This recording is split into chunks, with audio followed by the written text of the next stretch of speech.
In the year 1695, right at the end of the 17th century, a Spanish monk fled barefoot and starving through the tropical forests of Central America. His name was Andrés de Avendaño y Loyola, and along with his men he was dying of thirst and hunger. Their faces had been torn by thorns, and his feet cut open by pieces of flint scattering the swampy ground. Avendaño and his men had been part of a mission to the city of Tayasal, an island stronghold that was the last independent holdout of a once mighty civilization, the Maya. Avendaño's mission had been to convince the Mayan king of Tayasal to convert to Christianity and to accept the dominion of Spanish control, which had now spread to cover most of Central and South America. But Avendaño's mission had failed. The Mayan people of Tayasal had rejected him, and now Avendaño and his men fled through the jungle back to Spanish lands. Their journey was hard and treacherous. They climbed over hill after hill through thick forest cover, desperate for food and water, their legs almost giving out from under them. But then they came over the crest of one hill and saw something that stopped them in their tracks. It was an enormous pyramid of stone, jutting out of the forest canopy, tangled with roots and vines. And although Avendaño was weak from hunger and thirst, he still found strength enough to approach the ruins. There was a great variety of old buildings, and though they were very high and my strength was little, I climbed up them, although with some trouble. They were in the form of a convent, with the small cloisters and many living rooms all roofed over, and arched like a wagon, and whitened inside with plaster. It seemed to us that these buildings must stand near a settlement. But we found ourselves, as we saw afterwards, very far from a settlement. At the time that Avendaño stumbled across this ruined city, the Mayan civilization was a shadow of its former glory. The invasion of the Spanish in the 16th century had spread diseases like smallpox that harrowed the Mayan population, long before the Spanish conquistadors arrived with guns, steel blades, and war dogs to subjugate the remaining population. Avendaño had seen Mayan people living relatively simple lives on the northern coast of the Yucatan Peninsula, but what he encountered here was something different. These were the ruins of a city that rivaled the ancient capitals of the Old World in size, magnificence, and grandeur. Avendaño couldn't have known it then, but he had stumbled across the ruins of the great Mayan capital of Tikal. For 7 centuries, Tikal had ruled a vast empire, conquered its enemies, and raised monuments of astonishing size and quality. And Tikal wasn't alone. It was just one of at least 40 Mayan cities that had flourished in this region, giving birth to a thriving and colourful culture of arts and literature.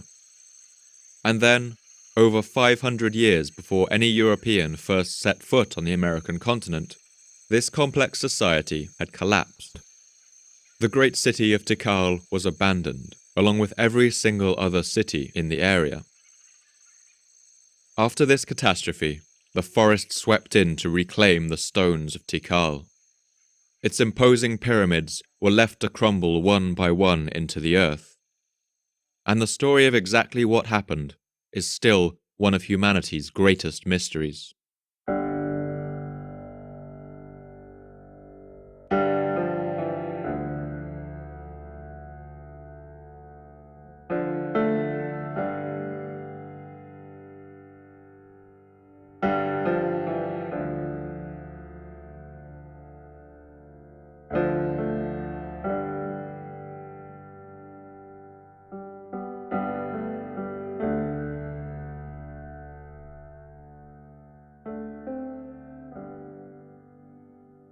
My name's Paul Cooper, and you're listening to the Fall of Civilizations podcast. Every episode, I look at a civilization of the past that rose to glory and then collapsed into the ashes of history. I want to ask, what did they have in common? What led to their fall? And what did it feel like to be a person alive at the time who witnessed the end of their world? In this episode, I want to look at that great romantic mystery, the fall of the classic Maya civilization. I want to show how this great civilization grew up among environmental conditions that no other society has ever contended with. I want to explore the fatal flaws that lay beneath the surface of this civilization, and describe what happened after its final and cataclysmic collapse.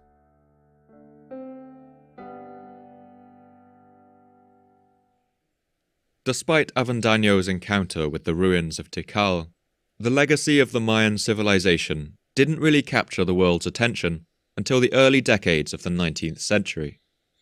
This is down to the work of the American writer and explorer John Lloyd Stephens and his artist companion Catherwood. The pair had travelled together for 2 weeks through the deep Guatemalan interior, following rumours that the ruins of an ancient city lay somewhere in the jungle. They travelled in greater comfort than Avendaño, but their journey was still difficult. They were beset by mosquitoes and the constant mud of the seasonal rains. But as they rounded a bend in the river, they came across a sight that Avendaño would have recognized. It was the top of a towering pyramid, just visible above the trees. We ascended by large stone steps, in some places perfect, and in others thrown down by trees which had grown up between the crevices. We followed our guide, through the thick forest, among half-buried fragments, to 14 monuments. One displaced from its pedestal by enormous roots, another locked in the close embrace of branches of trees and almost lifted out of the earth, another hurled to the ground and bound down by huge vines and creepers. The only sounds that disturbed the quiet of this buried city were the noise of the monkeys. Stephens and Catherwood would go on to explore over 40 sites around the Yucatan Peninsula. And the books Stephens wrote, illustrated with Catherwood's detailed lithographs, created a sensation around the world. Until then, it was thought that only Old World civilizations like Egypt or Babylon had built cities of such magnitude and elegance. People of the time simply refused to believe that such enormous constructions had been built by the people who now lived a relatively simple existence in Central America and called themselves the Maya. 19th century experts flocked to the news, proclaiming that ancient Egyptians, Indians, Chinese or Norse explorers must have crossed the ocean from the Old World and built these towering pyramids here in the forest.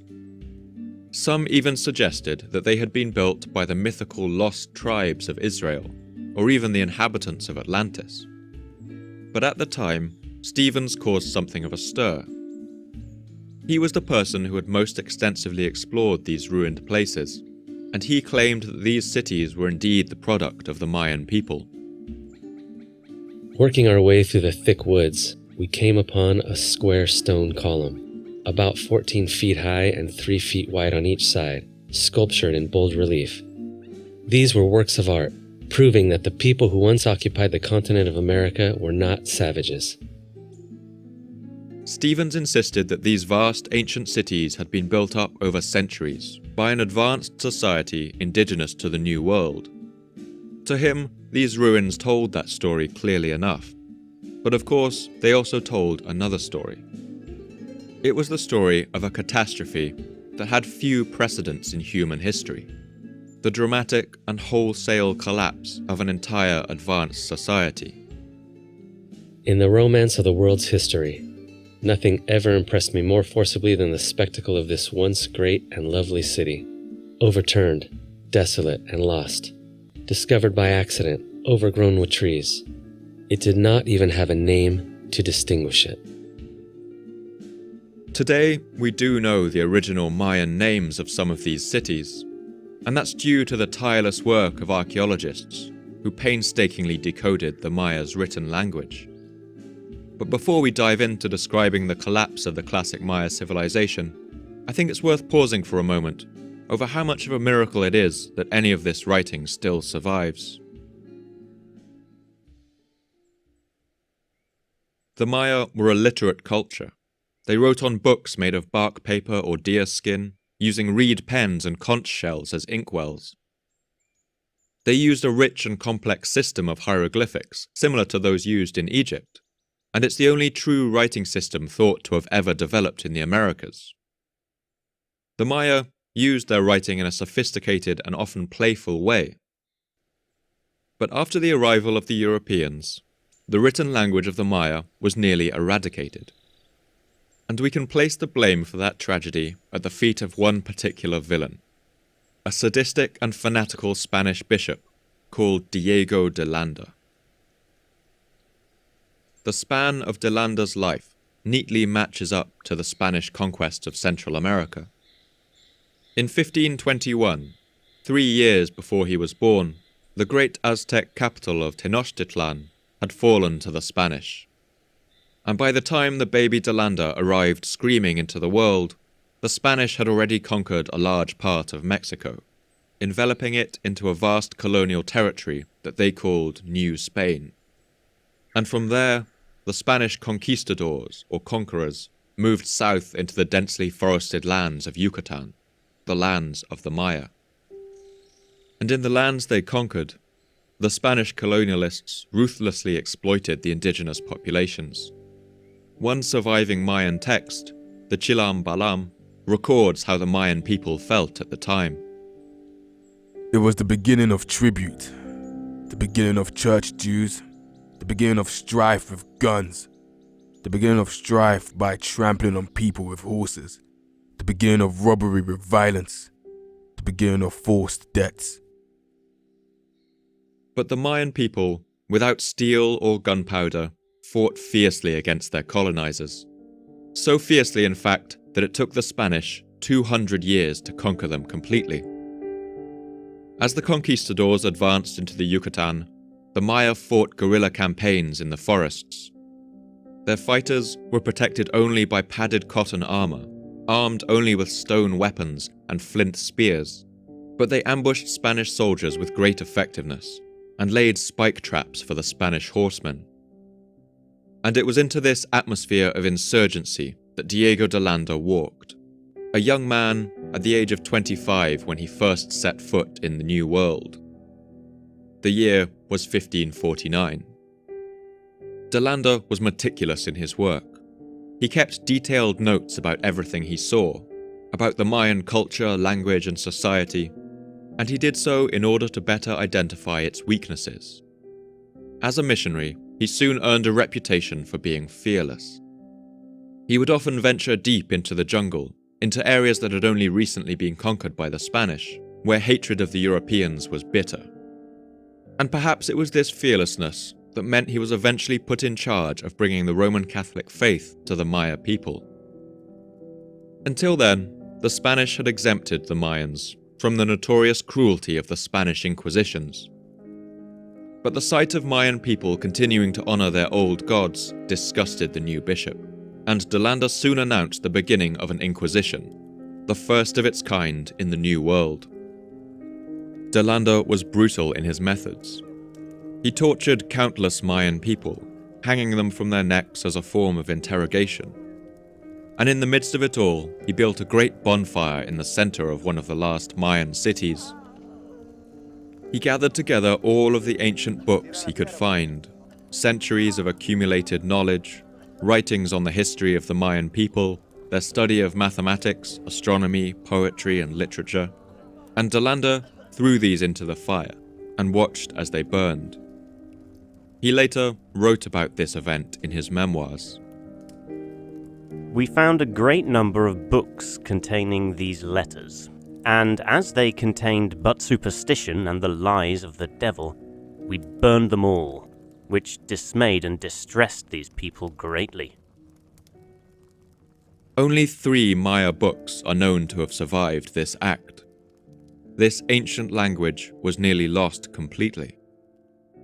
But history, as always, has something of a sense of sarcasm. De Landa's meticulous notes about the Mayan people have survived, and in those books he wrote down something that he called the Mayan alphabet. It's not a complete dictionary of Mayan symbols, because de Landa only asked for the letters that already existed in Spanish. But these notes were actually crucial to the later effort to decipher the ancient writings of the Maya. So this is one of the first ironies that gather around the story of the classic Maya collapse, that much of what we know about their written language is down to the very man who tried his hardest to eradicate it. And as more of this language is gradually decoded, we've learned a huge amount from the inscriptions that the Maya wrote on pottery, on their plastered walls, that they carved into bone and shell, or chipped onto the walls of their temples and palaces. These inscriptions have transformed our understanding of the society that once ruled the Yucatan Peninsula. We now know that Avendaño and Stevens were right, that when the Spanish arrived in the New World, the Maya were already an ancient culture. They had built vast cities and monuments to rival any in the Old World. And then, like so many civilizations, their golden age had passed. Over 500 years before the first European ever set foot on the American continent, the whole of Mayan civilization, over 40 large cities and countless people, had collapsed. Hundreds of thousands, perhaps even millions of people simply disappeared from the region, and the forest crept back to cover its ruins forever. Before we dive into discussing exactly how this collapse occurred, I think it's worth asking, who were the Maya? And it's important to understand that they were not one people, one empire. They were a loose collection of city-states and kingdoms clustered around the Yucatan, right where the continents of North and South America meet. In modern terms, that's the area of Guatemala, Belize, Honduras, and the very south of Mexico. The Maya spoke a family of related languages and shared a cohesive culture that built stepped pyramids, drank hot chocolate from ornately patterned vases, and made headdresses of emerald green quetzal feathers. They were a people of contradictions, who developed a mathematics capable of calculating dates in the millions of years, but who never invented the wheel, the arch, or the pulley. They gave themselves colourful names that drew from the natural world around them, like Lady Sharkfin, True Magician Jaguar, Doublebird, or Smoke Serpent. Early Spanish accounts of the Maya's appearance describe the jade plugs they wore in their ears, how they tattooed their skin with green ink and painted themselves with red and black paint. The Maya believed that time was circular, that history really did repeat itself, and that the future could literally be foretold by learning about the past. They worshipped a complex pantheon of gods, including the sun god, the god of corn and rain, the gods of the sky, and the gods of the underworld who lived in deep caves and sinkholes. And perhaps you already have an idea of the Maya as having an insatiable appetite for human sacrifice. Modern films like Apocalypto might have given you that idea. But we should be cautious about how we approach that subject. For centuries, garish stories of human sacrifice formed the cornerstone of European propaganda and their justification for the theft of Mayan land. Evidence shows that ritual killings did feature in Mayan society, but it was usually limited and small scale. And as we've already seen, the Europeans could be just as brutal in the application of their faith. The Mayans famously played ball sports. One Spanish writer called Herrera wrote one account of this sport in the New World. The king took much delight in seeing sport at ball, which the Spaniards have since prohibited. The ball was made of the gum of a tree that grows in hot countries. Though hard and heavy to the hand, they did bound and fly as well as our footballs. And if we knew nothing else about the Maya, the colossal ruins they left behind would be enough to prove their ingenuity. But when you acknowledge the environmental challenges the Maya faced in the forests of Guatemala, you really appreciate the monumental achievement that their cities represent. The Yucatan Peninsula is a shelf of limestone, of a sort called karst. It acts a little like a sponge, and over millions of years rainwater has bored deep channels into this soft rock, and filled it with holes like Swiss cheese. There are barely any rivers here, since any rainwater that falls is immediately drained away into the twisting warren of deep underground caves. Instead, the water gathers in vast underground sinkholes called cenotes. These are pools of still water surrounded by echoey cave walls, often overgrown with vines and creepers. These were sacred places to the Maya, places where you could access the underworld and its gods. But they were also crucial to this civilization's survival. The Maya were constantly battling to preserve water, and to do this, they dug vast tanks, plastering the bottoms of the cenotes to make them watertight. They built complex systems of water control that allowed water to flow from higher tanks to lower and to irrigate their raised fields. And in all of this, the Maya couldn't rely on four-legged help. In Europe and Asia, domestication of animals like the horse and ox was one great driver of civilizational progress.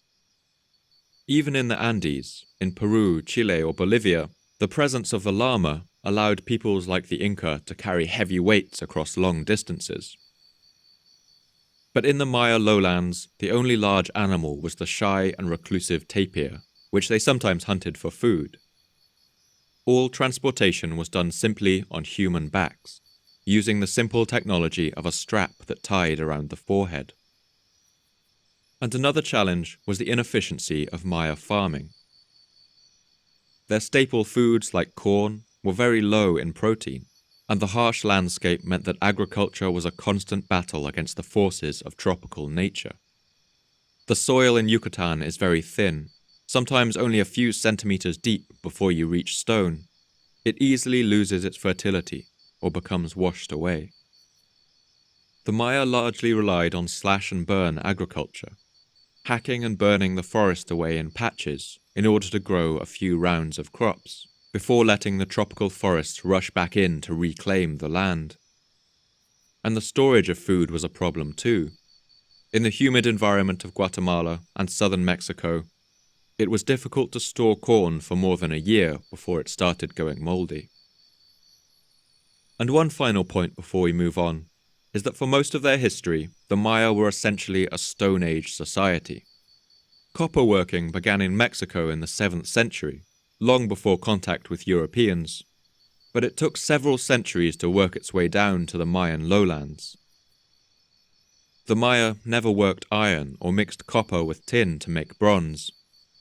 To cut and carve stone, they used blades made of obsidian, a kind of volcanic glass that forms an incredibly sharp cutting edge when properly worked. So every one of the great pyramids and temples you can see today was not only constructed without animals and pulleys, but also carved in all their ornate intricacy without metal tools. But despite these challenges, the Maya flourished, the only great civilization to ever arise in the midst of such harsh conditions. The earliest signs of the Mayan civilization began around the year 1800 BC, nearly 2,000 years before the beginning of the Christian calendar. From this time, Mayan people domesticated maize, beans, squashes and chili peppers, as well as the cacao bean, which they used to make a rich drinking chocolate. The inscription on one ornately patterned vase from the city of Masham, called the Vase of the Seven Gods, shows that chocolate was often drunk in celebration, and new groves of trees were planted on special occasions like the birth of a young prince. This drinking vessel for the fruit of a new grove of cacao trees. It belongs to the smooth-skinned sprout, the young boy who listened, sun-eyed Lord Jaguar, the owner of the trees. The Mayan world was essentially divided into two zones, the highlands and the lowlands. The highlands were of crucial importance to the Maya, a spine of rocky mountains covered with pine forest that follow the line of the continental shelf. In those cool hills, the Maya found obsidian and the greenish precious stone jade, which they carved into marvelous trinkets. And the highlands were also home to the quetzal, a bird with bright emerald green feathers that the Maya used to create headdresses for their kings and priests. And if you stood in these highlands with your back to the Pacific Ocean, you would see ahead of you a flat, undulating plain stretching out into the distance. 400 kilometers away, the peninsula ends at the curving Atlantic coast, broken with bays and lagoons. And it's within this basin that all the great wealth of Mayan cities rose. This was a network of societies that looked a little like the classical Greece of Sparta and Athens, or Renaissance Italy. Think of the Pope ruling in Rome, the Medici family in Florence, the Doge in Venice. Different centers of power all sharing a common culture, but in constant opposition for power. In Mayan conceptions of the universe, the gods created 3 worlds previous to the current one, each of them resulting in failure. They believed themselves to live in the 4th world. And it's true that when the Mayan cities of the classic period began to grow and thrive, there had already been a number of rises and falls. But through the 3rd and 4th centuries, Mayan cities began to grow with astounding speed. And for much of the Mayan classic period, the largest and most powerful of these was the city of Tikal. When the fugitive monk Avendaño stumbled across the ruins of Tikal, it's clear why they had such an effect on him. That's because Tikal is home to some of the most spectacular ruins in the Mayan world. Its limestone temples tower up to a height of 64 meters, or 22 stories, almost as high as the towers of the Brooklyn Bridge. These temples were topped with enormous masks of the jaguar sun god, and originally painted a brilliant deep red. When making the first Star Wars film, George Lucas used Tikal as the setting for his rebel base on a moon of the planet Yavin, and it's not hard to see why. Today the ruins do look otherworldly, the tips of those ancient pyramids just peeking above the trees. But Tikal is also one of the Mayan cities whose history we understand the best. A long list of its rulers has been discovered, and excavations have uncovered the tombs of those same rulers. Archaeologists now believe that this city may have held as many as 90,000 people during its height. But to understand the history of Tikal, we also have to introduce another huge player in this region. And this player stands as a shadowy force behind much of what occurred in the Mayan world. This was the city of Teotihuacan. Teotihuacan lay over 1,500 kilometers away in the Valley of Mexico. It was a vast city of stone pyramids, today much of it buried beneath the urban sprawl of Mexico City. But in its time, it was the largest city in the pre-Columbian Americas. Teotihuacan commanded a powerful military and controlled all the crucial trade networks across the continent. It had a monopoly over a particular kind of green obsidian that was of exceptional hardness and quality. In this era, it wouldn't be too far off to think of Teotihuacan as something like an early version of the United States. It was cosmopolitan and multi-ethnic, with a population estimated at 125,000 or more, which would have made it at least the 6th largest city in the world at the time. And like the United States in modern times, it was also fond of intervening in the politics of its southern neighbors. In the early centuries of the first millennium, Teotihuacan began aggressively expanding its sphere of influence, extending trade routes far south into the Mayan lands, establishing embassies in faraway cities, and spreading that shining green obsidian far into the forests of Central America. The Mayan city of Tikal came under the influence of Teotihuacan in the 4th century AD. It's not clear if this was a military conquest, a palace coup, or a diplomatic intervention, but we do know that a young ruler, Yash Nunahin, which means curl nose, rose to power in Tikal with the apparent help of this distant superpower. One stone carving in Tikal shows King Curl-Nose being crowned, while Mexican soldiers look on, carrying distinctive dart throwers. In the burial tomb of Curl-Nose, artifacts have also been found carved out of that telltale green obsidian that everywhere gives away the influence of Teotihuacan. One remarkable image, carved on a pot from Tikal, shows just how this cultural exchange happened. On the left of the scene, we see a stepped pyramid in the Mayan style. This is Tikal. And on the right is a temple of Mexican design, with a great fanned crown at its top. This is Teotihuacan. And from this Mexican temple, 4 foreign soldiers come, carrying those dart throwers, along with vases of boxes full of gifts. In the center, they build a temple together that has stepped sides like the Mayan temples, but a fanned crown on top like the Mexican. It's a clear image of collaboration and partnership, and might even show the construction of an embassy in Tikal. Is this harmonious image an accurate portrayal of the situation? We don't know, but under the influence of Teotihuacan, Tikal grew in wealth and power until it was the most powerful city in the Mayan world. Its empire at its greatest height contained a population of 500,000 people. One useful hieroglyphic in the Mayan system is one called Yahoo. It means his lord. And when we see it in the inscriptions of one city talking about another, we know that this city has been subjugated. The other city has become their Aho, or lord. Around the time that Tikal started its partnership with Teotihuacan, its neighbors began using this phrase to describe its kings.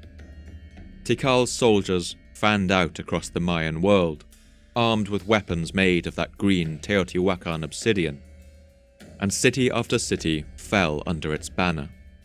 It was the beginnings of a true empire, and for a while it looked like Tikal's plan to rule the Mayan lowlands might have worked.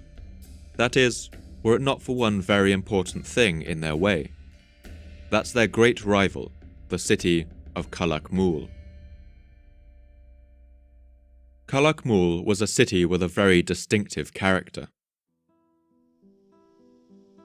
Like Tikal, it too was building an empire, and in every dominion it conquered, Calakmul's people marked the site with its emblem, a snake head, which in the Mayan script makes the sound Khan. Its lords called themselves Kulkan Ahau, or the Lords of the Snake. Another interesting feature of Calakmul is the emphasis it put on the female line of its royalty. Whereas the inscriptions in Tikal only speak about kings, those in Calakmul mention the joint rule of a king and a queen. And Calakmul was proud of its roots, which it traced back to the ancient Maya of the pre-classic period. So while Tikal had a kind of international outlook, allied with the distant superpower Teotihuacan, it seems the people of Calakmul saw themselves as the true inheritors of the Maya legacy. And Calakmul was a powerful city too. It was surrounded by a complex system of canals, and its many buildings are tightly packed, clustered like the skyscrapers of a modern city. But in the early centuries of the classic period, Calakmul was outmatched by the might of Tikal, swollen as it was by the riches of Teotihuacan. The rulers of Calakmul, the so-called Lords of the Snake, must have calculated that the only way to challenge the supremacy of Tikal was to outplay them in the game of strategy. Calakmul set out on a centuries-long game of chess with their rivals.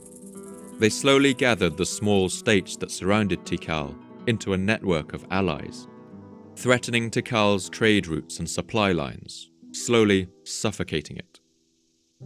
It was a kind of Cold War, and for this reason, the snake stones carved by Calakmul are by far the most numerous of all the Mayan city-states. They appear right across the Mayan world, and often in places that for Tikal would have proven pretty inconvenient, threatening their trade routes and menacing their farmland. And the strategy, although slow, was a success. From the second half of the 6th century AD, Calakmul gained the upper hand. The distant power of Teotihuacan fell under mysterious circumstances, and now Tikal was left all alone, surrounded by its enemies. But it wasn't until the rule of one particular king, a man known as Double Bird, that Tikal's fortunes would really take a turn for the worse. Doublebird seems to have been particularly bad at the game of politics, and we know this because his actions would lose the city of Tikal, one of its key allies in the region, a city known today as Calakmul. Calakmul was once one of Tikal's underlings. As part of its service, it would have paid tribute in the form of food and valuables. It would have sent soldiers to fight for Tikal in its wars, and workers to build its temples. And at least in the year 553, that's what Calakmul still was. But it's possible that the forked tongue of Calakmul was already beginning to erode this alliance. In any case, the king of Tikal, Doublebird, wouldn't help matters. I have to stop here for a moment and point out that we understand very little about warfare in the Mayan world. The Maya often undertook low-level skirmishes, and their wars seem to have served a largely ceremonial and symbolic function. These wars, known as axe wars, would have involved perhaps only a few hundred fighters, and their main purpose seems to have been to capture prisoners for sacrifice to the gods, to decapitate an important noble, hence axe war, and presumably to bring back plunder and glory to the capital. The Mayans in general were not interested in wars of conquest, but just occasionally a different kind of war was undertaken, which had a more brutal and all-encompassing nature. And these wars are referred to in the Mayan inscriptions as Star Wars. As far as I can tell, the previous connection to George Lucas is a coincidence. The name Star War comes from a specific type of glyph used in the Maya script, which depicts a star showering the earth with fire. And this war seems to have been something quite rare in the Maya world, a war of total conquest and destruction.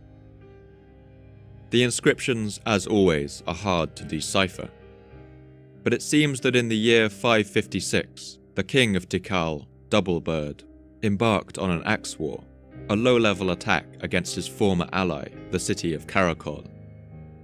His soldiers would have swept into its territory wearing padded cotton armor, wielding flint spears and clubs studded with blades of green obsidian.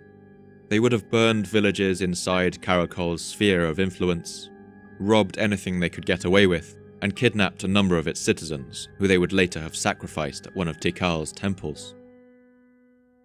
Doublebird's reasons for ordering this attack are unclear.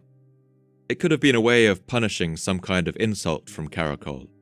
Perhaps Calakmul hadn't been fulfilling the duties expected of it as an underling, or Tikal feared that it was falling under the influence of its great enemy Calakmul. Whatever the reason, the rulers of Calakmul didn't take this axe war in good humor. In retaliation, they announced the beginning of a true war, a Star War, against their former masters in Tikal. We can assume that Calakmul gave every help it could to Tikal's enemies. It lived up to its reputation as the kingdom of the snake, putting its pieces into place for centuries, building a network of allies that surrounded Tikal and cut off its supply routes, wrapping itself around Tikal and choking the life from the once great city. And now it seems that crushing grip tightened. In the year 562, the once great city of Tikal was surrounded and besieged. Its defences were overwhelmed, and its enemies swept into the city, smashing shrines and temples. Tikal's enemies uprooted the stone monuments proclaiming the achievements of its rulers, broke them and buried their pieces. They vandalized carvings of its kings, lopping off the heads of its sculptures, chipping at their faces with stone tools. And the destruction was devastating. For the next century, Tikal's population stopped growing. For 100 years, no stone carvings or great public monuments were erected. Its people were buried with only meagre possessions, and production of painted pottery ground to a halt. The fate of Tikal's king, Doublebird, is unknown. He was probably taken back to Calakmul or Calakmul and executed at the top of a pyramid. A new king was put in place in Tikal, a man named Animal Skull. And although we know almost nothing about him, inscriptions in his tomb show that he was not the son of Doublebird. For the next century, Calakmul and Did Tikal would rule the Yucatan. But this great Mayan rivalry would go on. Tikal would regain the upper hand and then lose it. Wars between the two cities' allies would blaze on for generations. But it wasn't war that caused the collapse of the Mayan world, at least, not entirely. To get to the root cause of this collapse, we will have to look at how Mayan society structured itself, the fatal flaws built into its civilization, and the tensions and conflicts that would ultimately tear it apart.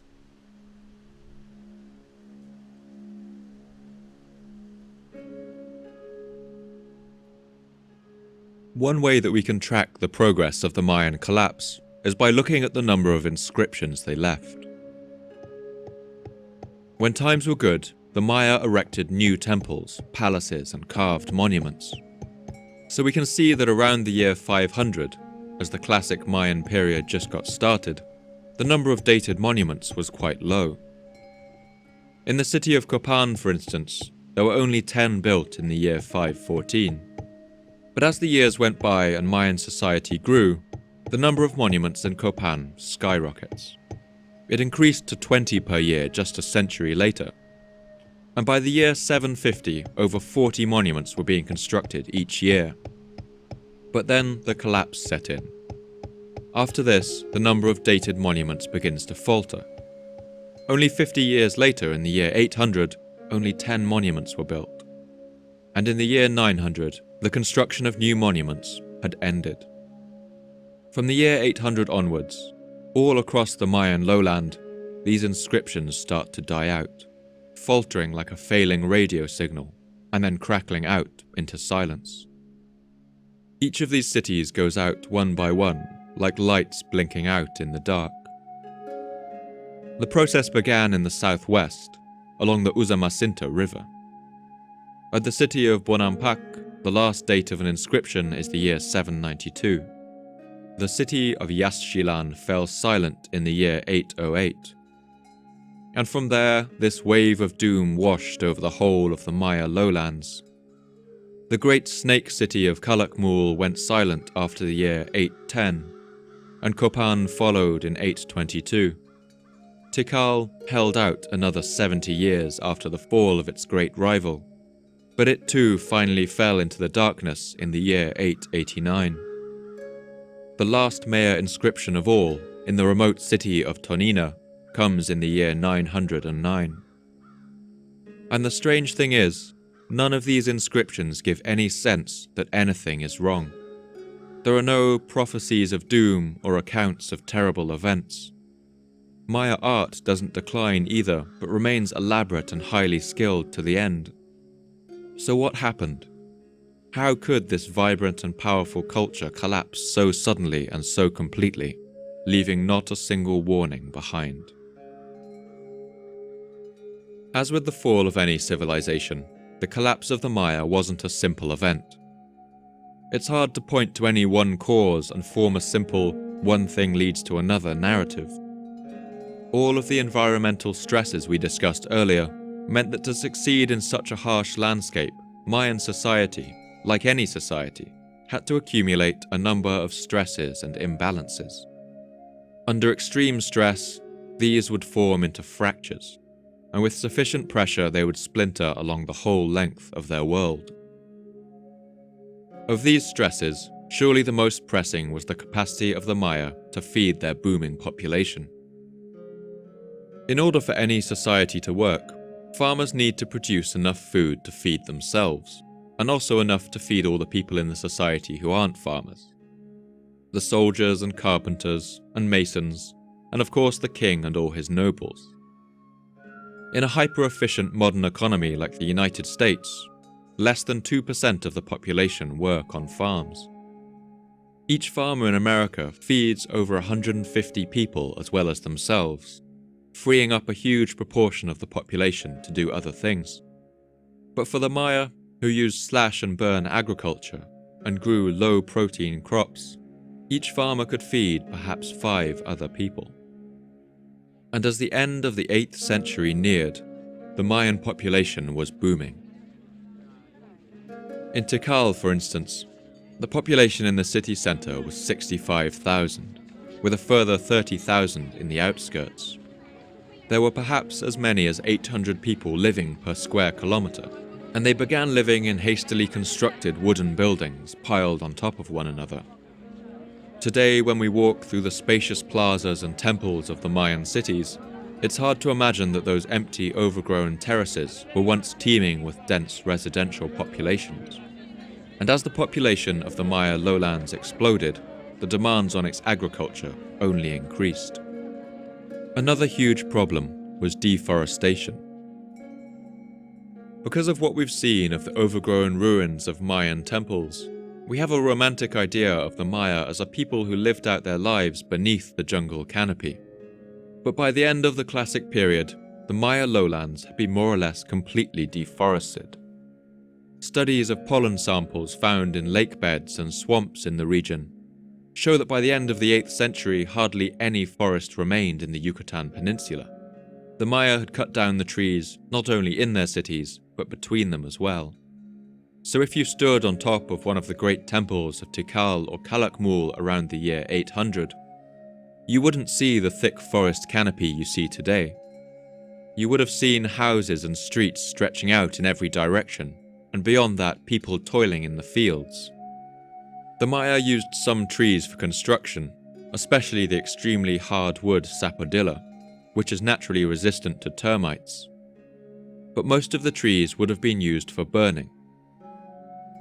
In order to create lime and mortar for the construction of their great temples, and the plaster that lavishly coated them, the Maya burned limestone in great pits.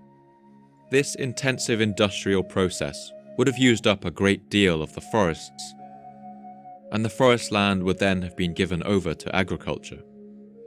But you can't grow crops on a patch of soil endlessly.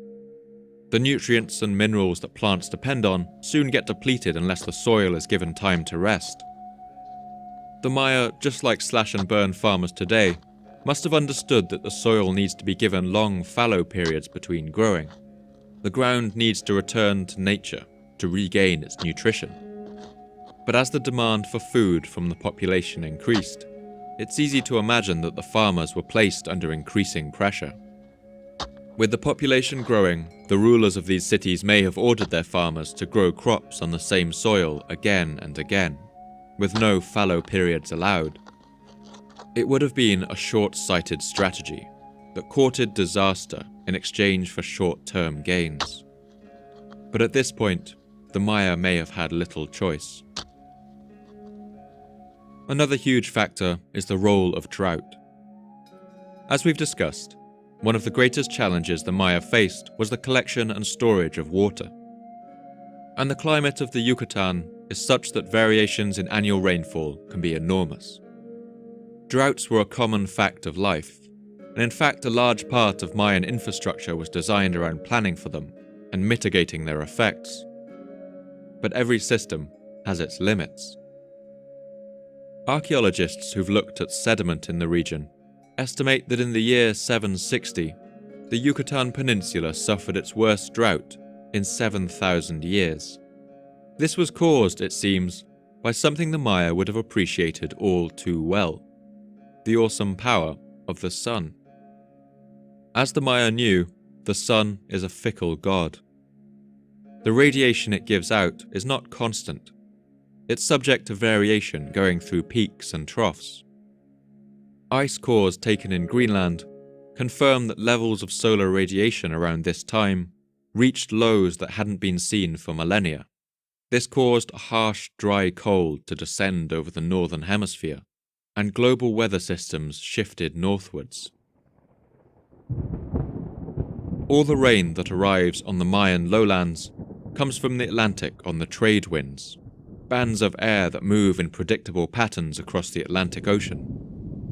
With a northward shift of these winds, a brutal drought would descend on the Maya, and this event coincides neatly with the Great Collapse. Archaeologist Betty Meggers has combined physics and anthropology to propose a fascinating theory. She asks us to think about human societies as simple thermodynamic systems. For Meggers, our societies are like machines, or organisms.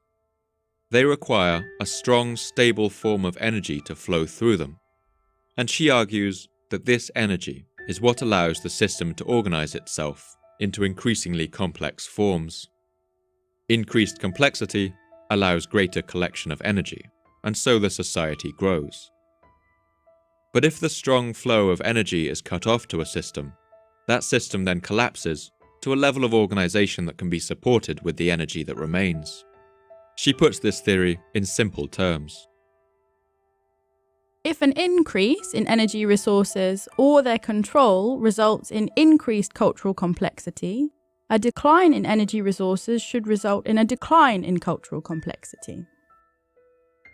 And if the solar radiation theory is correct, it might be worth us putting Mega's theories to work. Mayan society was suddenly unable to maintain its complexity as a result of the sun's sudden drop in radiation, and it imploded. In some places, the collapse was so drastic that the entire area was abandoned. In the Chilam Balam, a surviving Mayan text from the post-contact era, you can almost hear the echoes of some recognition, some authentic memory of what might have happened during this time. When our rulers increased in numbers, then they introduced the drought. The hooves of the animals burnt, the seashore burnt, a sea of misery. So it was said on high. Then the face of the sun was eaten. Then the face of the sun was darkened. Then its face was extinguished. One site where we have a detailed understanding of exactly what happened during the collapse is the city of Copan, now in western Honduras. Copan was a small but densely populated city, built in a narrow and steep-sided river valley lined with pine forests. Its people loved sports. It had the largest ball court of any classical Maya city, and it used the symbol of the leaf-nosed bat as its emblem on inscriptions. For much of its history, it was a close ally of Tikal, and fought wars on its behalf.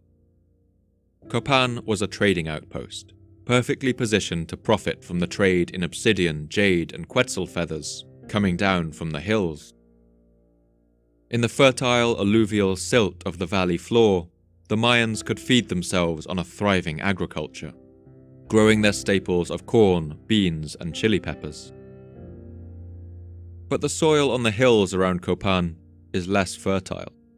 It's more acidic and prone to erosion if cultivated for long periods. Even today, modern farmers can grow barely a third of the amount of corn in the hills when compared to the valley floor. From the 5th century onwards, fueled by this fertile soil and trade, the population of Copan boomed. By the year 800, it may have reached as much as 30,000 people, living in this small area of only about 10 square miles. Between the years 650 and 750, construction of royal palaces and monuments was especially frenzied, and nobles other than the king even began erecting their own palaces. This all points to a period of thriving economic success, but the opulent life of the nobles had to be supported by the hard work of Copan's farmers. As Copan grew through the 5th and 6th centuries, it expanded to fill the bottom of the river valley. But as the year 650 came around, space was beginning to run out. After that, people began to build their homes on the valley's sides. It must have looked a little like a Brazilian favela today, houses climbing on top of each other on the slopes. But these dwellings were inhabited only for about a century. And the reason for that can be seen in the layer of sediment that today covers their floors. As the people built up the mountainsides, the ground was eroding. Pollen samples taken around this time show that the pine forests that once covered these hills had been gradually cut down. As these trees disappeared, their roots no longer held together the fragile soils on the valley's sides, and the earth would now be swept away by the rains. This acidic, low-nutrient soil would have leached down into the valley bottom, reducing its fertility as well. And as the hills were slowly abandoned, the burden of feeding all of Copan's people would have fallen increasingly on the valley bottom. The fields would now need to be worked harder than ever in order to avoid famine, and this would have reduced their fertility even further. Farmers would have likely fought over the last remaining pockets of land. Analysis of skeletal remains from Copan paints a chilling picture. From the year 650 onwards, signs of disease and malnutrition among its residents increased. Their bones became porous and weak, their teeth showed increased stress lines. And these signs of ill health showed up in the graves of rich nobles and kings too, although of course the health of the commoners was much worse. And when times were hard in Copan, it's likely that the common people would have blamed their rulers. In the Chilam Balam, one of the few surviving Maya texts, we can see this connection between the king and the natural world explicitly. This is the first question which will be asked of the chiefs. He shall ask them for his food. Bring the sun. Thus it is said to the chiefs. Bring the sun, my son. Bear it on the palm of your hand to my plate. The Mayan system of rulership was based on an implicit promise. You support the king's lifestyle, and he will protect you. He will keep the gods happy, the sun shining, and the crops growing. If the king was seen to break that promise, the people may have decided that he had to go. The last we hear from a king of Copan is in the year 822, with a single inscription. It was carved when Copan's last known king, a man called Ukit Tuk, came to the throne, apparently during a period of violence and chaos. He began the carving of a four-sided monument just like his predecessors, but it was never finished.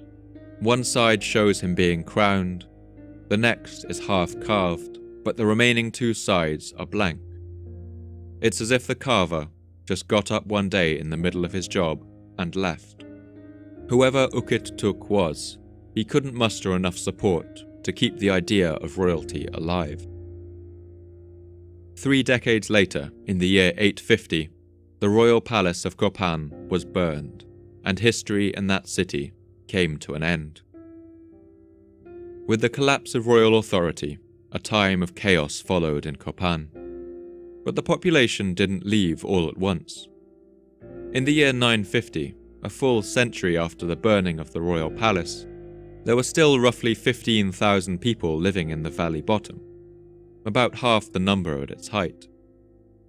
But the population continued to dwindle, and by the 12th century, there is no sign of any inhabitation in the valley. Pollen samples show that past this point, the forests crept back to recover the ruins of Copan. At Tikal, we don't have the same level of detail, but we can trace the collapse of this great city by looking at its monuments and inscriptions. During the mid-8th century, Tikal had once again gained the upper hand over its enemy Calakmul. And with its return to glory, Tikal boomed to an impressive height. As it consolidated its power over the region and gathered all its wayward allies back under its protective umbrella, Tikal also embarked on a burst of construction the likes of which it had never seen. Almost all of Tikal's great temples and pyramids date from the second half of this century. But as the year 800 rolled around, all of that would come to an end. By the mid-800s, it's clear Tikal was coming apart. Its vital allies were now putting up monuments of their own, proclaiming themselves kings of smaller provinces, rather than sworn servants of the great king in Tikal. Monuments began going up in Washaktun first, asserting their independence from Tikal, and in Ishlu and Jimbal in the north, the same thing was happening. Tikal's dominion was fracturing into a mass of small kingdoms. And what's worse, the kings of these kingdoms often referred to themselves on their carvings as the Holy Lord of Tikal. By the year 900, there was no longer a king in Tikal. There were no longer any people either. The city seems to have fallen into chaos, and the population drifted away. While the palaces and temples of Tikal were abandoned, there's evidence that poor people in the city's outer districts moved in to occupy them. It must have been a strange feeling for these Maya peasants, entering the royal palace for the first time and finding it abandoned. They must have walked its halls in awe and run their hands along its richly painted walls and carved stones. These common people seem to have squatted in the abandoned royal palaces for a century or more after the fall of Tikal. We can see their traces in a layer of what's called midden, scraps of broken pottery, piles of rubbish, now piling high in the corridors of the once opulent halls. These common people also scratched graffiti into the plastered walls of these palaces, images of temples and animals, caricatures of people they knew. But the people who stayed here seem to have continued to revere the great temples and holy palaces of the city. They continued to worship the stone monuments of bygone kings, and even moved them at times to more convenient places. But it seems they weren't able to read what the inscriptions said. Some of the monuments they moved contained writing, and the people who moved them put them back into place upside down. This pattern was repeated around the Mayan lowlands, where common people made journeys into the abandoned cities to pay respects to the slumbering gods. But one by one, all of the cities in the Mayan lowlands were abandoned, and it may give you a sense of the scale of the catastrophe and the depth of the damage done to the environment, that no attempt was made at a single one of these cities to ever reoccupy them. The forests of the Maya lowlands grew back, and it's thought that when the Spanish arrived at the end of the 15th century, the trees they saw covering the land had only just recovered from that time. In all of this, a picture does begin to emerge of what happened during the classic Maya collapse. Damage to the environment and a period of climate change combined to cause a failure of agriculture, which led to strains that the Maya political system simply couldn't manage. People finally turned against their rulers, and the hierarchy of society collapsed, reverting to chaotic and simple forms of life. Collapsing cities would have sent refugees fleeing to other cities nearby, exacerbating their own problems and causing a chain reaction of collapse that spread like a fire across the whole region. Perhaps if the Maya had ever formed a unified government, some of these crises could have been averted. But as the large empires of Tikal and Calakmul atomized and came apart, each city became its own small kingdom. And with agriculture failing everywhere, the only way for some of these kingdoms to survive was to take what they needed from their neighbors. Against a backdrop of drought and famine, 100 bitter wars over scarce resources began. At the site of Piedras Negras, archaeologists have found evidence of buildings being burned during this time and monuments vandalized. At Yaxchilan, the central part of the city was hastily fortified with rough stone walls, built using stones taken from the surrounding temples and palaces. It was a last desperate defense. Spear and javelin heads have also been found here, littering the ground in great numbers, pointing to a violent and bloody battle. It seems that as the fabric of Mayan society came apart, its people turned against one another, and a violent struggle for survival turned the Mayan lowlands into a bloodbath. Today, the crumbling pyramids and cities of the Maya are still being uncovered. In 2015, a geographical feature in Tonina that was thought to be a hill turned out to be a Mayan pyramid, and recent measurements have shown it to be one of the largest ever built. At 75 meters tall, it rivals the Pyramid of the Sun in Teotihuacan to be the tallest pre-Columbian building in the Americas. And the ongoing battle to decipher the Mayan inscriptions continues. Today we understand a great deal of what we read on the stones of the Mayan temples, but so much more remains untranslated. One thing I find particularly moving is to read the texts of the post-contact Maya, who had been invaded and ravaged by European settlers, whose lands were taken away, whose language and history had been erased. In the time after the Spanish arrival, Mayan people tried to hold together some vestiges of their great tradition. They passed it down by word of mouth from generation to generation, sometimes in secret. And some of these texts survive to this day. But it's a strange kind of survival. Their complex webs of reference, mythology, and symbolism no longer point to anything. All the associations and stories they once referred to are forgotten. All the meanings they would have once carried have been lost. And so these texts remain, much as the crumbling stone pyramids do. They stand as a silent testament to the loss of a whole world that will never again return. I want to end the episode by listening to an extract from one of those texts, called The Ritual of the Bacabs. It's an incantation written down by a Mayan shaman after being passed down through the ages from the golden age of his civilization. Today, although we know the meaning of most of the words, we can barely understand any of what the text means. But as you listen, I want you to think about what it must have felt like to watch this great civilization fall. To watch its great monuments, its palaces and ball courts crumble into the earth. Imagine the feeling of doom that must have crept over the whole world, over the wide plains stripped of their trees and scorched with the smoke of burning lime, over the hills and mountains where the quetzal birds still called, and over the empty pyramids, slowly but unstoppably crumbling into the earth. How, they say, is the creator. How, they say, is the darkness. Coming from the 5th level of the sky, the head of the dragonfly, the head covering its worms. It bit the hand of the unfettered creator, the unfettered darkness. It licked the blood in the sweat bath.